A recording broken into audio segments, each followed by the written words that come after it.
Sometimes we come across such things which inspires us a lot to the level that we are forced to think and do something or come in action. Yes, today I'm telling you and I'm here to discuss a poem which is inspired by a canvas painting by a French painter, Jean-Francois Millet, whose painting depicting a farmer, a peasant who is leaning over his hoe and feeling like dejected and desolated. और ये detection और desolation जो है उस painting का Markham को inspire करता है अपनी इस पोम को लिखने के लिए. Actually, this poem is about the sufferings, the plight of working class, the labor class in United States. This poem was published in 1899 and describes the conditions of those time when the labor or the working class didn't had many rules to defend themselves. There were not many protections or laws to make them go against the exploitation they were facing. तो इस conditions को describe actually criticise करने के लिए ये pome जो है बहुत ही ब्यूटीफुली मार्कम ने लिखी है. तो हम इसमें देखेंगे कि इस पेंटिंग के थ्रू एक पेंटिंग के थ्रू कैसे कोई इंस्पायर होकर इतनी सुंदर जो पोम है वो लिखता है और वो हमारे अंदर भी उन फीलिंग्स को क्या है जगाते हैं कि हम देखें कि ऐसी कोई चीज़ हमारे आसपास तो नहीं हो रही. एक बात कहना चाहूँगी, आप लोग इसको अगर और भी अच्छे से समझना चाहते हैं तो आज की कंडीशन जो इंडियन फार्मर्स की है उनको आप देख सकते हैं, रिलेट कर सकते हैं.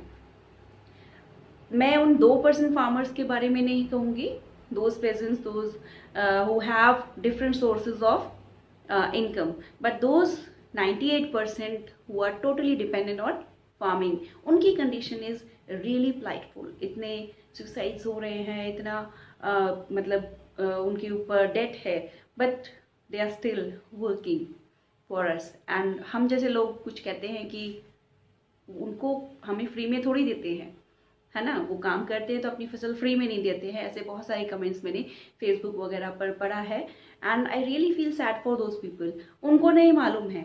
आप लोग इसको रिलेट करेंगे अगर तो then you will find that everything since last 40 years if you count or 50 years you will see everything has grown up to 300 to 400%, whether it's salaries, commodities or anything. but जो farmer की income है, जो output आता है after what he has invested, investment तो farmer का बढ़ गया बिकॉज ऑफ द इन्फ्लेशन. ये जो बढ़ा है इन्फ्लेशन, उससे इनपुट बढ़ा, लेकिन जो फार्मर की जो फसल आती है उसका जो रेट है वो in accordings to the other things it has just risen to 4 to 5%. That is the most I am telling you some of these things. तो ये चीज़ आती है कि जो एक्सप्लॉयटेशन की बात हम इस पोम में कर रहे हैं, कुछ वैसा ही हमारे ही देश में, हमारे ही कंट्री में शायद जाने अनजाने हम हमारे फार्मर्स के साथ ऐसा ही बिहेव कर रहे हैं. अगर हम मानते हैं, आई ऑल्सो एग्री दैट कुछ चीज़ें हैं जिनको बहुत ज़्यादा प्राइस हाई नहीं किया जा सकता because these are the basic needs. But क्या इनपुट को कम नहीं किया जा सकता? एक बेसिक लेवल तक गवर्नमेंट उस चीज़ का प्राइस फिक्स कर सकती है that if you are paying for so many things which are unnecessary that could be invested in the help of farmers. Let's not discuss this, it has a lot of thing to discuss. We'll come and let's begin with the poem. I'm coming to the point with the poem. I will tell you one thing, that this is on a very short notice. This video I am making because I got a call from Gujarat, all the way from Gujarat, someone asking me to make a video on this, and I just tried to fulfill that demand over my channel, and I hope that the person who demanded this video will be satisfied and I am able to make his doubts clear in this poem. So let's begin with the poem. The Man with the Hoe by Edwin Markham. I've already told you that this is an inspiration by the French artist's painting, Jean-Francois Millet's painting, which was the inspiration for writing this poem to Edwin Markham. He has already mentioned this. God made man in his own image. In the image of God made he him. This is taken from Genesis. Actually, Genesis original meaning is origin or starting point. But here it is referred that it is taken from the first sacred book and Torah and the Hebrew Bible. It means this, Genesis. So ये जो lines हैं ये Genesis या Hebrew Bible से ली गई हैं. And here it doesn't mean that God is in the human form. It means that God has created humans, and humans are the image of God in their moral, spiritual and intellectual nature. Thus humans can mirror God's divinity by actualizing the unique qualities given by God.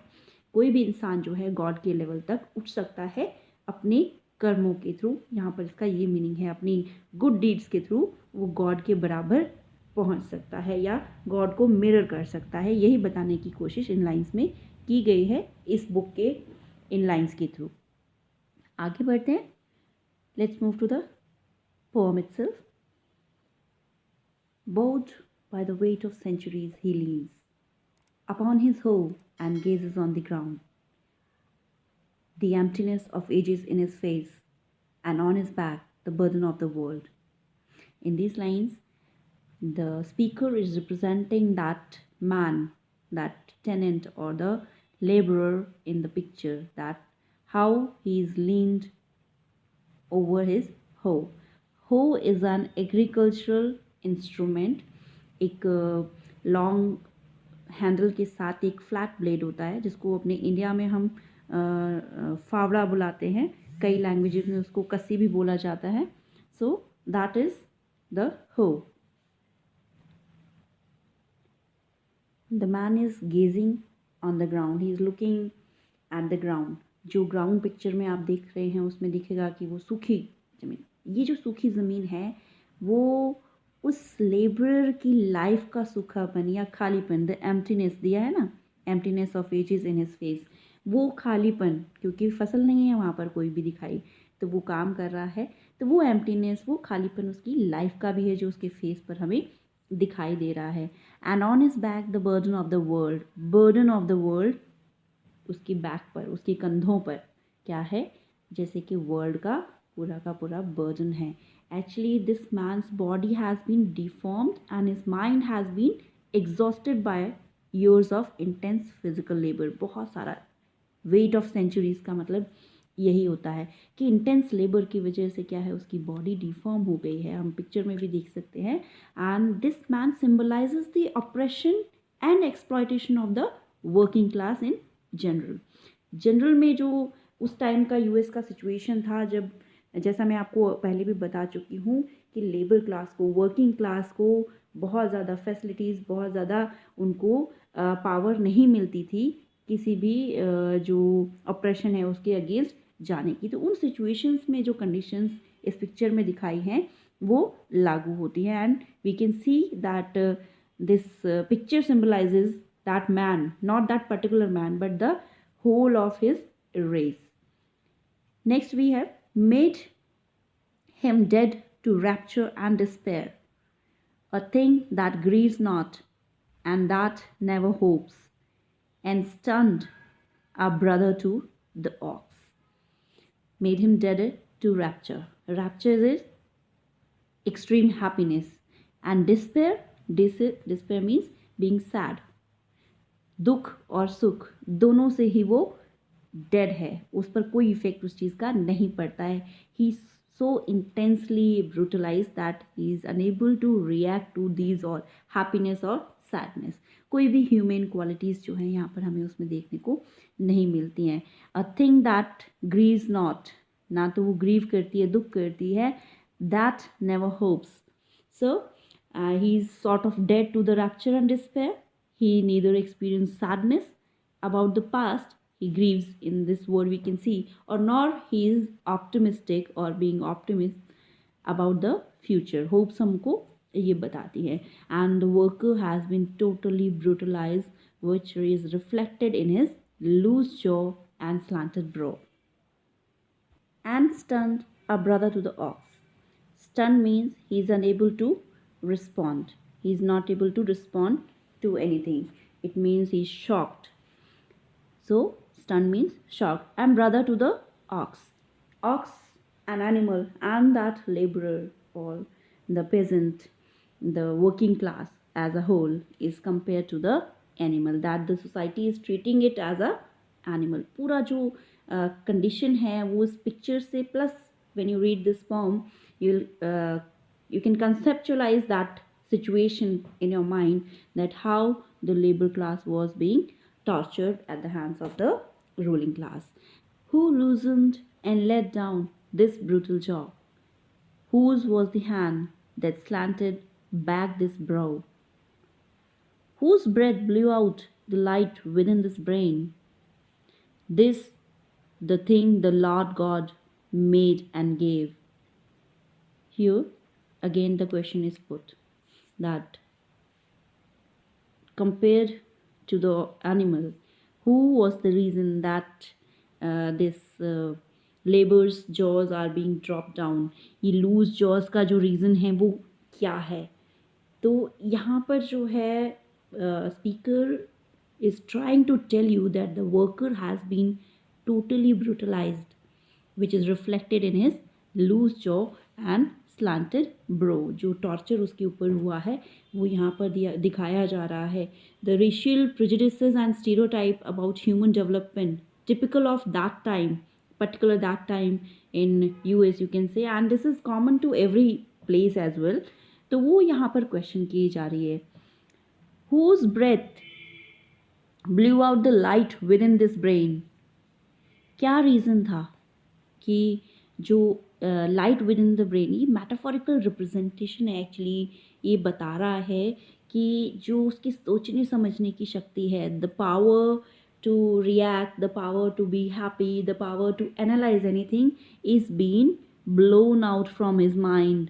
He is so much tortured or made to work that much hard that he is unable to think anything or analyze anything for his development.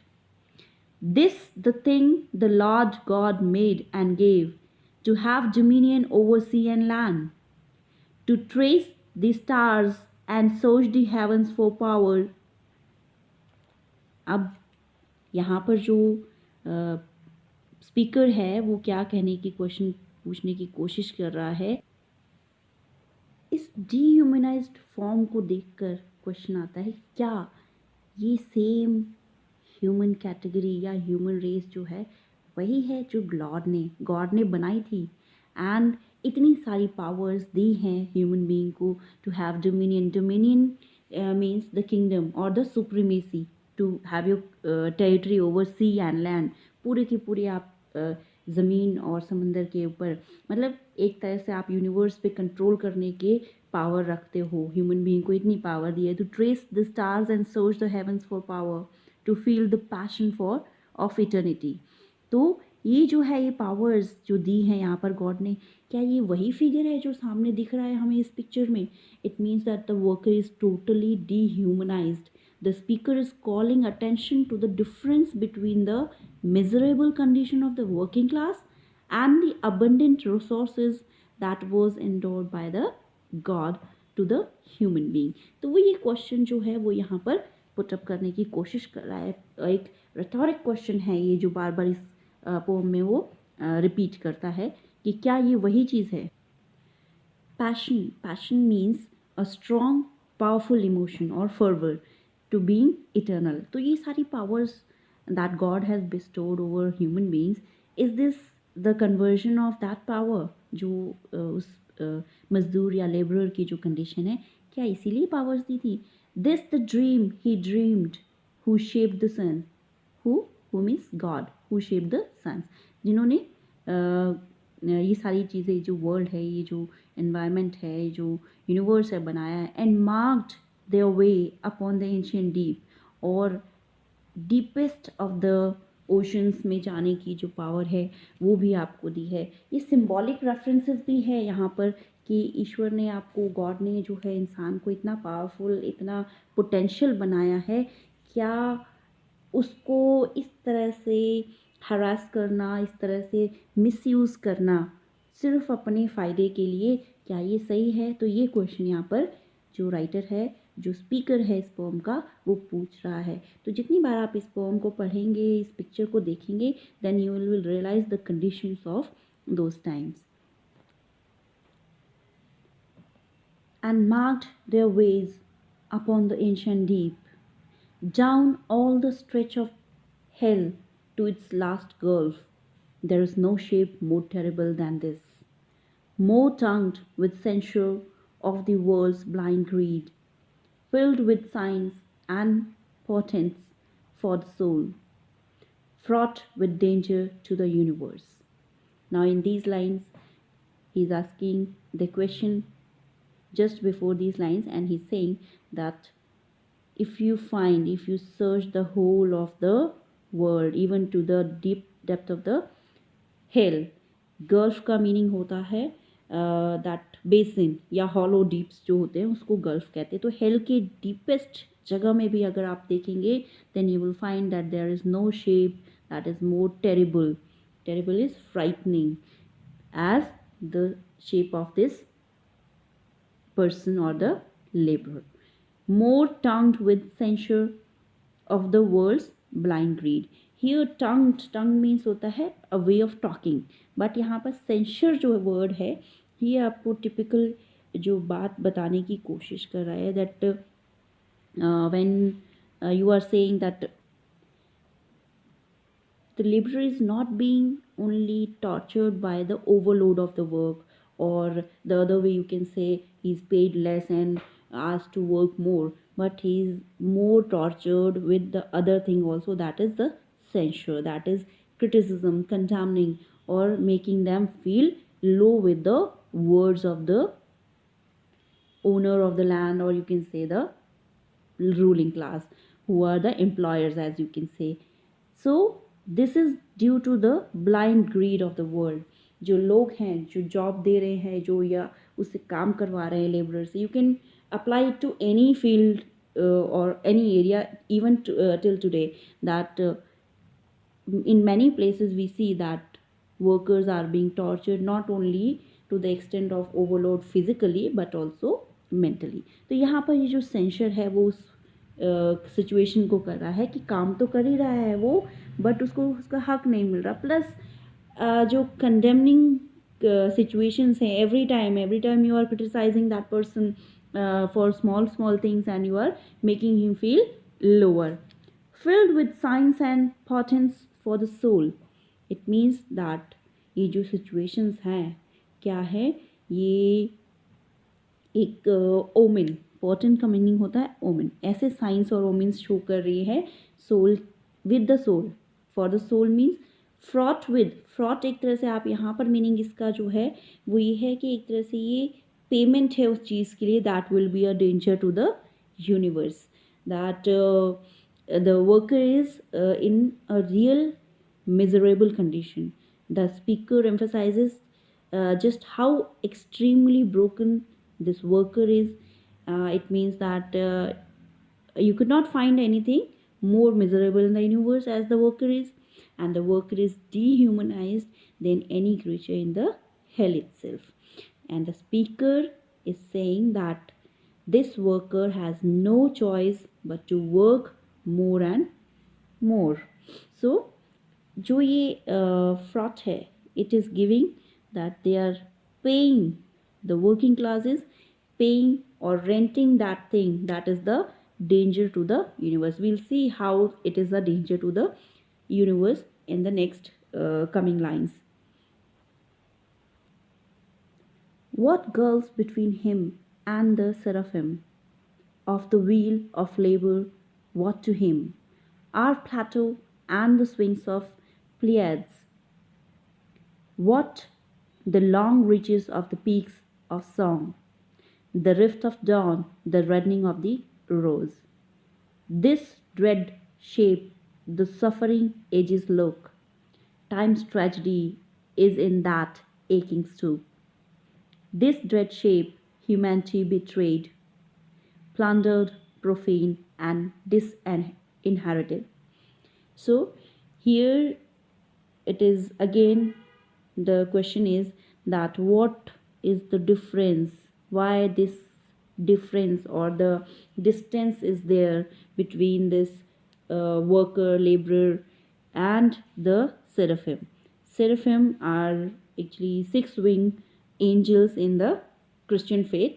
Angels God के creature है, उनको बारे में कहा, उनके बारे में कहा है कि जो ये लेबरर है ये ह्यूमन भी गॉड की क्रिएशन है, और जो एंजल्स बनाए हैं वो भी गॉड की creation, but the difference is so much that it is unfathomable, it can not be measured.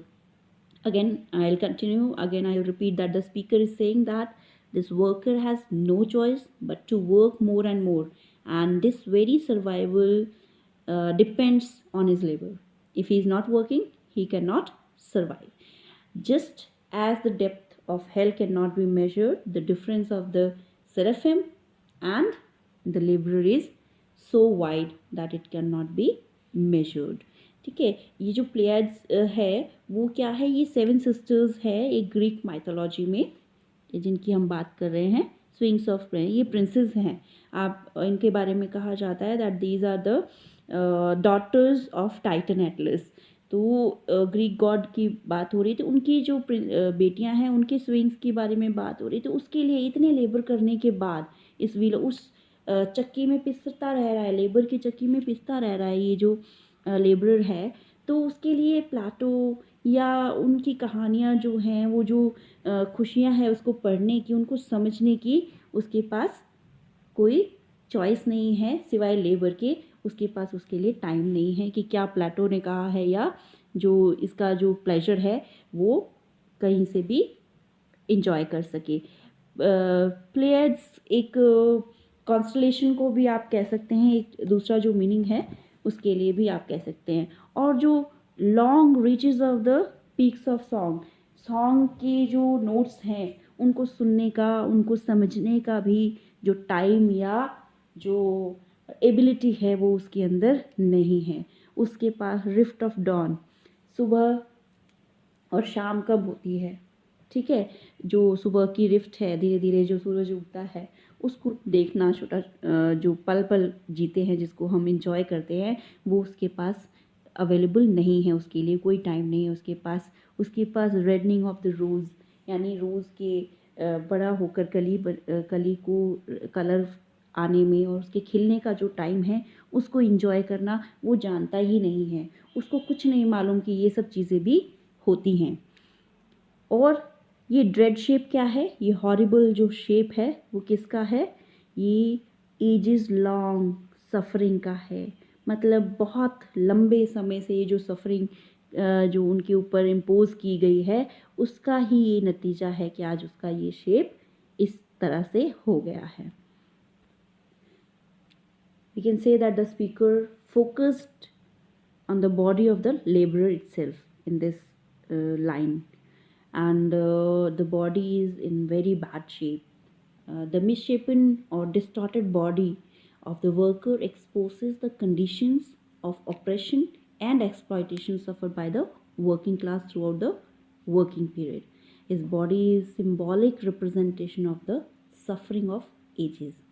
पूरी की पूरी जो उसने, मतलब सिर्फ इस पर्टिकुलर लेबर की बात नहीं हो रही है, but the whole society or the whole class, the labor class, the working class is being suffering from ages or the time which is, you can say, unknown. We cannot measure that time. It represents the tragedy of time here.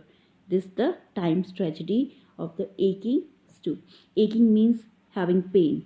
Aching means pain, and the stoop is bending forward. तो ये जो picture थी, ये जो picture है तो उसमें यही दिखाया है ना, he is bent upon the हो। सो जो ये बेंट है वो किस वजह से है, इस वजह से ही है, that is the painful bent that is being because of the that several tortures, the tortures we have he has faced, the whole class has faced here. So he is stooping over the hoe here. This dread shape humanity betrayed. Again dread shape is there. It's the horrible or filled with fear. that humanity he betrayed. Betrayed means faithless, being faithless or doing treachery, fraud. So धोखा दिया है humanity को, जैसे कि ऐसा feel हो रहा है इस ड्रेड शेप को देखकर. Plundered, profane and disinherited. Plundered, लूटपाट करना. Plundered means रॉब करना और लूटपाट करना. Profane, that is unclean or unholy. And disinherited is means to disown or exclude from the inheritance.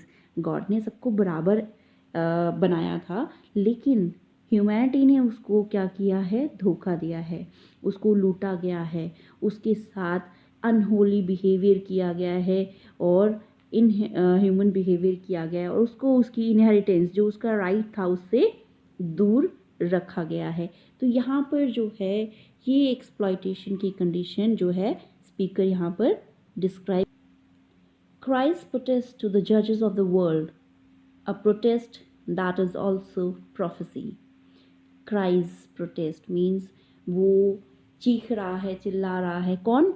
ये जो लूटा गया है, जिसके साथ इनह्यूमन व्यवहार किया गया है, इस व्यवहार की वजह say that treatment of that laborer or labor class as a whole represent that they are crying for their justice to the judges of the world. Who are the judges of the world? Those who think that are the ruling. जो ये अत्याचार कर रहे हैं, जो exploit कर रहे हैं, उनको कहा है जजेस of the world. They think that they are the जजेस ऑफ द वर्ल्ड. और ये जो क्राई है इनकी, वो क्या है? It's a protest that also prophecy. ये प्रोटेस्ट है और एक प्रोफेसी भी है. प्रोफेसी क्या होती है? एक जो आप कह सकते हो कि होने वाली जो सिचुएशन है या होने वाली जो एक कड़ी है उसको पहले से ही बता दिया जाए. तो यहाँ पर ये जो प्रोटेस्ट है, ये क्राई है, ये प्रोफेसी कर रही है, यानी कि एक प्रेडिक्शन दे रही है कि कुछ भयंकर होने वाला है. O masters, lords and rulers in all lands, is this the handiwork you give to God? This monstrous thing, distorted and soul quenched, how will you ever straighten up this shape? In this paragraph, the speaker is asking the lords, masters, जो masters हैं, जो rulers हैं, actually किसी भी land में rulers हैं and working class है, and he's asking them that is this refers to the laborer or the labor working class. The handiwork क्या होता है? हैंडीक्राफ्ट. या क्या ये है जो तुमने तैयार किया है, हैंडीवर्क जो तुम गॉड को दिखाने वाले हो? तो यहाँ पर एक क्वेश्चन पूछ रहा है that this worker whose distorted shape is the handiwork of the ruling class. Monstrous again refers to the lack of humanity in the labour. इतना टॉर्चर हुआ है कि शायद उसमें ह्यूमैनिटी नाम की जो थिंग है वो रह ही नहीं गई है. जो वो फीलिंग्स होती हैं, प्रोफेन जो ह्यूमन क्वालिटीज़ होती हैं, वो शायद उसके अंदर से कहीं खो गई हैं. Distorted and soul quenched. Quench का मतलब वैसे तो होता है to satisfy, specially thirst. So here it doesn't mean to satisfy because no satisfaction can be related to the labor. तो यहाँ पर जो soul quenched का मीनिंग है extinguish करना और to terminate. That the ruler party or ruling class has tortured so much that his soul is also extinguished. उसकी आत्मा जो है एक तरह से बुझ गई है, और यहाँ पर quench का यही मीनिंग सामने आता है. तो ये जो डिस्टॉर्टेड शेप है, ये कितने सारे एडजेक्टिव्स यहाँ पर यूज़ किए हैं पूरी की पूरी पोम में, इस चीज़ को डिस्क्राइब करते हैं कि एक्चुअली वर्किंग क्लास की क्या सिचुएशंस थी. और अब भी हम अगर देखें तो लगभग वैसा ही है, बहुत सारी जगहों पर बहुत ज़्यादा कुछ चेंज नहीं आया है. तो यहाँ पर वो यही बताने की कोशिश कर रहा है कि जैसे हमने प्रीवियस लाइंस में पढ़ा था कि उसका जो शेप है वो ड्रेडेड हो गया है, मतलब बहुत ही ज़्यादा डिस्टॉर्टेड है, मिसशेपन हो गया है वो इतनी लेबर करके कि जो वो एक मॉन्स्ट्रस थिंग दिखने लगी है, ह्यूमन तो कहीं से भी वो लग ही नहीं रहा है. Next the speaker says and these lines are, here, how will you ever straighten up this shape? Touch it again with immortality. Give back the upward looking and the light. Rebuild in it the music and the dream. Make right the immemorial infamies. Now, the question, that rhetoric question, is again and again asked. It is asked that the speaker is actually asking the ruling class that they are so powerful to ruin the God's creation. Are they really so powerful? And the question is rhetorical, I told you every time, and it's a series of questions कि कैसे, how will, what will they do to make amendments to this shape, जो ये distorted मिसशेपन body है उसकी, उसको कैसे दोबारा क्या करोगे उसके लिए, उसको स्ट्रेट करने के लिए. How will you fulfil the responsibility of treating the worker inhumanly? The laborer will then be able to straighten his bent back and touch it again with immortality. क्या, कौन सा टच है जो तुम उसे दे सकते हो ताकि उसको फील हो, वो मॉर्टल जो फील कर रहा है, मरा हुआ सा फील कर रहा है, वो वापस लाइवली फील करे and he can look up, he can look upward and look at the light or gain that light which was blown out in line 10. We have read it that the soul's light was blown out. He doesn't have any light in his brain. So how will you react to bring back this liveliness, this spritefulness in that worker? वो जो घाव तुमने दिए हैं वो तुम कैसे, ये बार बार क्वेश्चंस पूछे जा रहे हैं. यहाँ पर उसने पूछा है उससे that so you have to make your amendments and the worker will be able to look upward. Upward is symbolic that he is lifted in social status as well. जो उसको वर्बल कह सकते हो या फिजिकल जो torture था उसका अगर उसमें कमी आएगी तो उसका सोशल स्टेटस भी, उसको जो रिस्पेक्ट है वो मिलनी शुरू होगी. सिर्फ ऊपर देखना का मतलब वो नहीं है कि उसने सिर्फ बॉडीली ऊपर उठना है, बल्कि साइकोलॉजिकल जो क्वेश्चन यहाँ पर है कि उसका मॉरल जो है वो बूस्ट होगा, उसको रिस्पेक्ट मिलेगी. Rebuild in it the music and the dream. जैसे हमने बात की थी प्लाटो और उसकी, वो सब चीज़ें उसको नहीं मालूम थी, तो कैसे उसके अंदर वापस वो एम्बाइब करोगी, ये क्वेश्चन बार बार यहाँ पर पूछा गया है. आप देखिए यहाँ पर जो इन्फेमीज़ है, ये इसका मीनिंग क्या है कि जो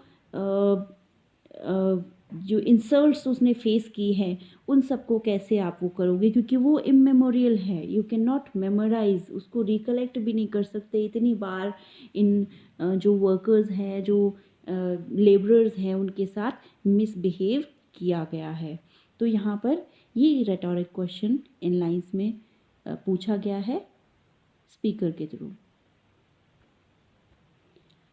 और इन्फेमीज तो है ही इमेमोरियल, जो ये इमेमोरियल इन्फेमीज हैं उसके साथ साथ जो है क्या है, perfidious wrongs, immedicable was.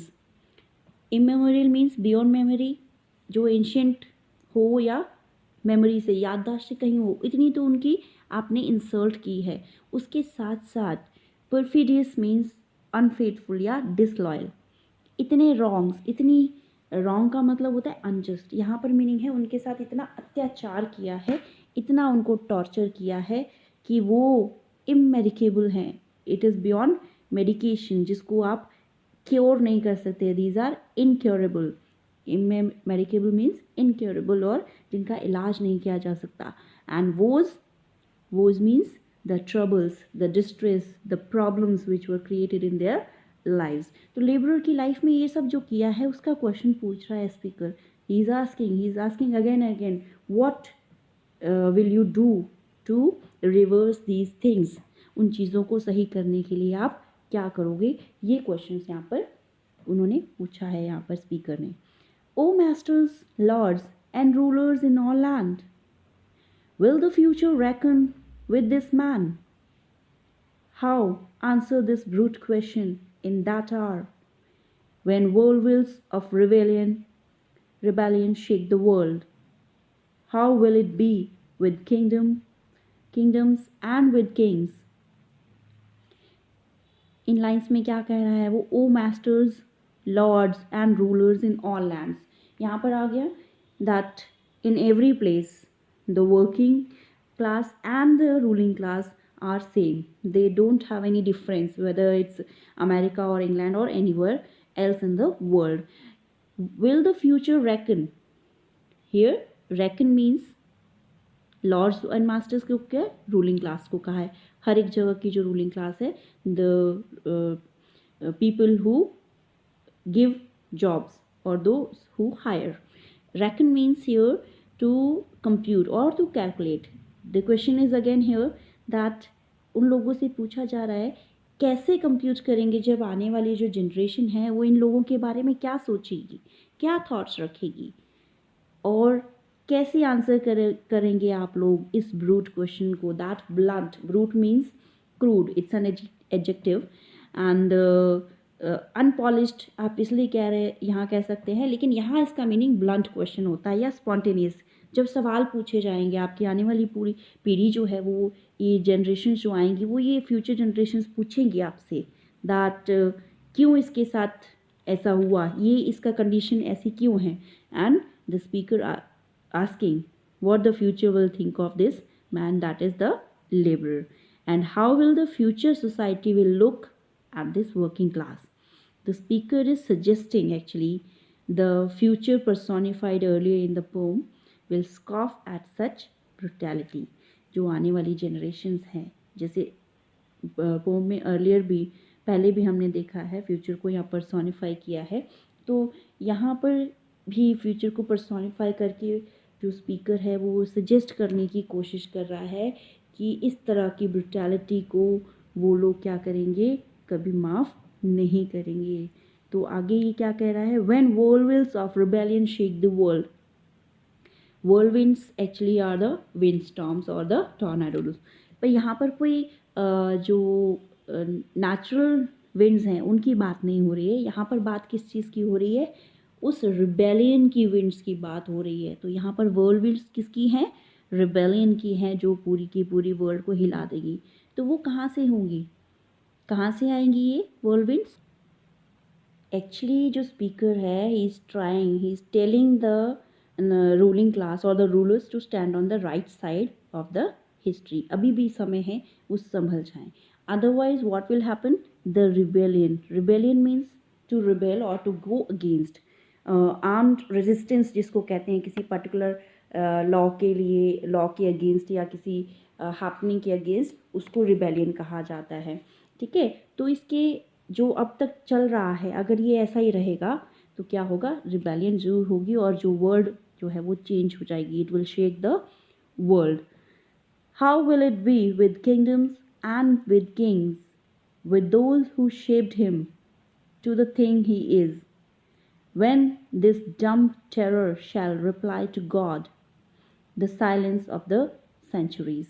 Now he's saying, the speaker is saying or asking that क्या होगा उस समय किंग्स और किंगडम्स का भी, और वो लोग जो रिस्पॉन्सिबल हैं, who shaped him is representing the labour itself, पूरी लेबर क्लास को रिप्रेजेंट कर रहा है कि जो भी आज वो है, अगर he is a rebellion, he is because of those people, those are the king or kingdoms or the ruling class, those who have made him this inhuman, those who have treated him so badly that he has become such a thing which doesn't have any human qualities. And when this, again, this dumb terror, dumb means who is unable to speak or who is silent. Till now the laborer or the labor class is silent, but this silence when it will break up, जब ये चुप्पी टूटेगी, जब ये शांति खत्म होगी, then it will take the form of a terror, and he will reply to God. Means जो God की creation के साथ इनह्यूमन बिहेवियर जो किया है, जो साइलेंस है सेंचुरीज की, वो टूट जाएगी and he will reply in rebellion. And this is the end of the pome and the speaker essentially wants that God will seek vengeance. God को अपनी क्रिएशन के साथ जो ये गलत हुआ है उसका जवाब चाहिए. And the working class, it will rebel against the ruling class. And the speaker also suggests that if the things go on as the same, the world will change and the working class will rise up and will shake the world. तो ये जितनी भी बातें कही हैं ये एक question form में है, और फिर वो बता रहा है कि अगर ऐसा ही चलता रहा तो जो रिबेलियन है वो ब्रेकआउट होगी. एक समय आता है जब बर्दाश्त की जो शक्ति है वो ख़त्म हो जाती है, and then the rebellion starts. तब वो तूफ़ान आता है. कहते हैं ना, हर तूफ़ान से पहले बहुत ही अजीब सी शांति होती है. तो शांति को यहाँ पर डिस्क्राइब किया गया है इन लास्ट लाइंस में. तो बार बार जो स्पीकर है वो समझाने की कोशिश कर रहा है कि अगर जो वर्किंग है, जो वर्क कर रहा है, उसको उसका प्रॉपर हक मिलना चाहिए, चाहे वो वेजेस फॉर्म में हो, चाहे वो रिस्पेक्ट फॉर्म में हो, चाहे अननेसेसरी बर्डन ना देना हो, जिस फॉर्म में भी है उसको अपना जो हक है वो मिलना चाहिए. उसको टॉर्चर नहीं करना चाहिए. वर्कर जो है वो असेट है, वो भी जो रूलिंग है या जो जॉब प्रोवाइडर है उनकी तरह ह्यूमन बीइंग है. तो उसके साथ वो बिहेवियर ना करें जो आप अपने साथ नहीं चाहते हैं. Otherwise the rebellion will must break up and it will shake the whole world. So I hope that I have explained it well to you and you all have understood the poem, and it has a lot of depth in this, and if you read the poem you will like it and you will be in love with the poem. So till the next video, keep sharing and learning literature. Thanks for